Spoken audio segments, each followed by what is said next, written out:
नमस्कार दोस्तों, हमारे धार्मिक यात्रा चैनल पर बहुत बहुत स्वागत है।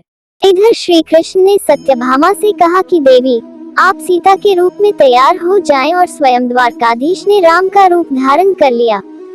तब श्री कृष्ण ने सुदर्शन चक्र को आज्ञा देते हुए कहा कि तुम महल के प्रवेश द्वार पर पहरा दो और ध्यान रहे कि मेरी आज्ञा के बिना महल में कोई भी प्रवेश न करने पाए। सुदर्शन चक्र ने कहा, जो आज्ञा भगवान, और भगवान की आज्ञा पाकर चक्र महल के प्रवेश द्वार पर तैनात हो गया। गरुड़ ने हनुमान के पास पहुंचकर कहा कि हे वानर श्रेष्ठ, भगवान राम माता सीता के साथ द्वारका में आपसे मिलने के लिए पधारे हैं। आपको बुला लाने की आज्ञा है। आप मेरे साथ चलिए, मैं आपको अपनी पीठ पर बैठाकर शीघ्र ही वहां ले जाऊंगा। हनुमान ने विनयपूर्वक गरुड़ से कहा, आप चलिए बंधु, मैं आता हूँ। गरुड़ ने सोचा, पता नहीं ये बुरा वानर कब पहुँचेगा। खैर, मुझे क्या, कभी भी पहुँचे, मेरा कार्य तो पूरा हो गया। मैं भगवान के पास चलता हूँ। ये सोचकर गरुड़ शीघ्रता से द्वारका की ओर उड़ चले। लेकिन ये क्या, महल में पहुंचकर गरुड़ देखते हैं कि हनुमान तो उनसे पहले ही महल में प्रभु के सामने बैठे हैं। गरुड़ का सिर लज्जा से झुक गया। तभी श्री राम के रूप में श्री कृष्ण ने हनुमान से कहा कि पवन पुत्र, तुम बिना आज्ञा के महल में कैसे प्रवेश कर गए? क्या तुम्हें किसी ने प्रवेश द्वार पर रोका नहीं? हनुमान ने हाथ जोड़ते हुए सिर झुकाकर अपने मुंह से सुदर्शन चक्र को निकालकर प्रभु के सामने रख दिया।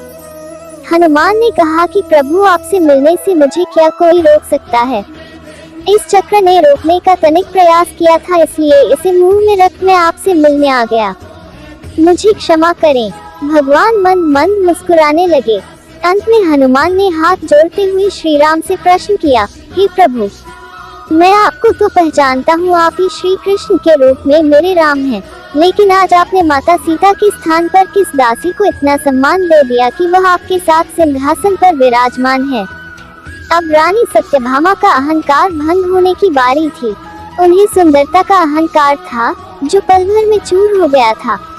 रानी सत्यभामा, सुदर्शन चक्र व गरुड़, तीनों का गर्व चूर चूर हो गया था।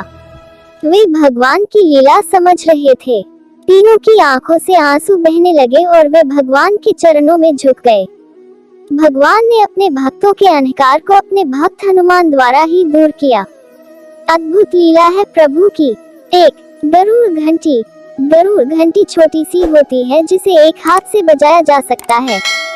2. द्वार घंटी। ये द्वार पर लटकी होती है। ये बड़ी और छोटी दोनों ही आकार की होती है। 3. हाथ घंटी। पीतल की ठोस एक गोल प्लेट की तरह होती है, जिसको लकड़ी के एक गद्दे से ठोककर बजाते हैं।